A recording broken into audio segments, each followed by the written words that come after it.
सचिन पायलट की यात्रा अब जयपुर की ओर आगे बढ़ रही है। आज यात्रा का तीसरा दिन है। एक तरफ जहां लू के थपेड़े बरस रहे हैं, वहीं दूसरी ओर सचिन पायलट और उनके समर्थकों का जोश भी लगातार बढ़ता जा रहा है। आप देख सकते हैं किस तरीके से एक भारी मात्रा में जो है लगातार ये हुजूम, ये काफिला बढ़ता जा रहा है जयपुर की ओर।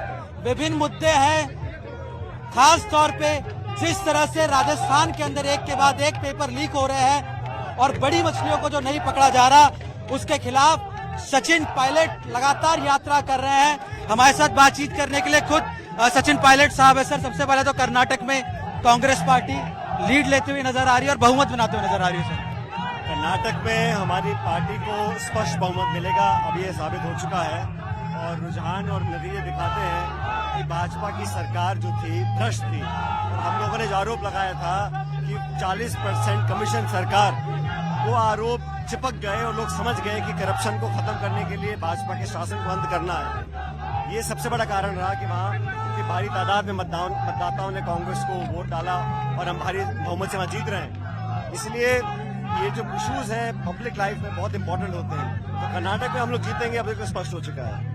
सर, एक बातचीत वहां पे भी देख, कांग्रेस ने राहुल गांधी जी के चेहरे पर चुनाव लड़ा, नफरत के विरोध जो है वो चुनाव लड़ा, बजरंग बली ले आई बीजेपी, हिंदू मुस्लिम करने की कोशिश करी, केरल फाइल्स को बीच में ले आई। तो क्या लगता है सर, क्या सबसे बड़ा फैक्टर रहा? ये तो भारतीय जनता पार्टी गवर्नेंस में जो फेल होती है, डिलीवरी में फेल होती है, वादों पे खरा नहीं उतरती है, तो हमेशा की तरह वो विभाजन करने वाली राजनीति को फ्रंट पे ले आते हैं।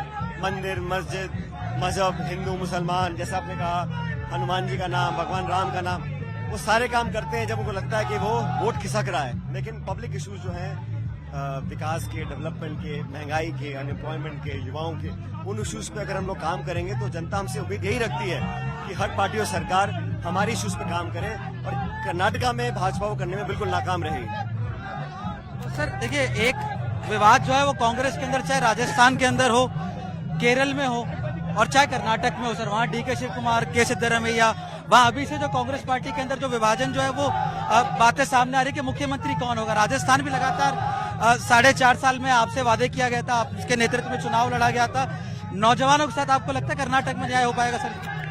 देखिए, हर स्टेट की परिस्थिति अलग होती है, अभी कहना बहुत जल्दबाजी होगी, पहले परिणाम आने दीजिए, उसके बाद कांग्रेस पार्टी, विधायक, सब नेता बैठकर निर्णय करेंगे कि कौन हमारे विधायक दल का नेता होगा। जहाँ तक राजस्थान की बात है, पिछले कुछ दिनों से मैं यात्रा निकाल रहा हूँ अजमेर से। Ajmer Rajasthan public service commission का मुख्यालय है, माध्यमिक शिक्षा बोर्ड का मुख्यालय है, तो वो सेंटर है एजुकेशन का, और वहाँ से लगातार पिछले कई सालों से पेपर लीक होते गए, पेपर कैंसिल हुए। और आप जानते हैं राजस्थान एक किसानी पर डिपेंड करने वाला स्टेट है, तो किसानों के बच्चे, गरीब परिवार के बच्चे, उनके परिवारजन बहुत मेहनत कर पैसा इकट्ठा करते हैं कोचिंग के लिए, ट्यूशन के लिए, और फिर वो साल 2 साल मेहनत कर पेपर लिखते हैं, पेपर लीक होते हैं, बार बार हो रहे हैं। तो ये मैं पहले से कहता आ रहा हूँ, कार्रवाई हो।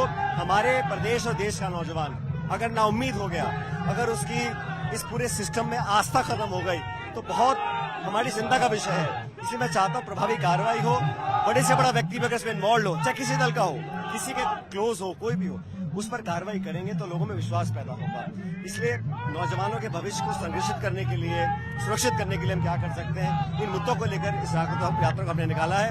और करप्शन ऐसा इशू है, पेपर लीक क्यों होता है? करप्शन की वजह से होता है। अब जो कार्टेल बन जाता है निजी संस्थाओं का, कोचिंग इंस्टीट्यूशंस का, अधिकारियों का, हो सकता है संभवतः कुछ नेताओं का, और वो फिर इस पूरे प्रकरण को अंजाम देते हैं। तो करप्शन ऐसा इशू है जो हर एक को पीड़ित करता है।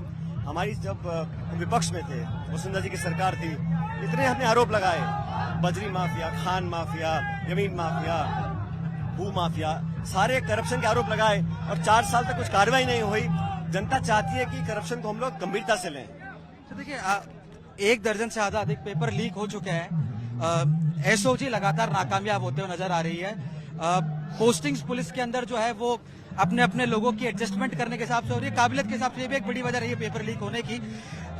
कार्रवाई अब तक नहीं हो पाई है। क्या आपकी बात हो रही है सरकार से अभी कि क्या वो किस तरह का शिफ्ट करने वाला है? अब तक आपसे किस तरह के वार्ता प्रशासन या आपके सीनियर लीडर्स ने नहीं किया? ये होता क्या है, जब पेपर लीक हुए तो हमें लगा कि जो कार्रवाई हो रही थी उस समय एक स्टेटमेंट आ जाता है कि कोई अधिकारी कोई नेता इसमें इन्वॉल्व नहीं है। तो जब सबसे बड़ा व्यक्ति प्रदेश का बोल दे तो जांच एजेंसियां क्या कर पाएंगी, वो तह तक नहीं पहुंच पाएंगी। छोटे मोटे दलाल हो या अधिकारियों को पकड़ लें, लेकिन कोई ना कोई तो इसका सूत्रधार होगा ना, वहां तक पहुंचना पड़ेगा।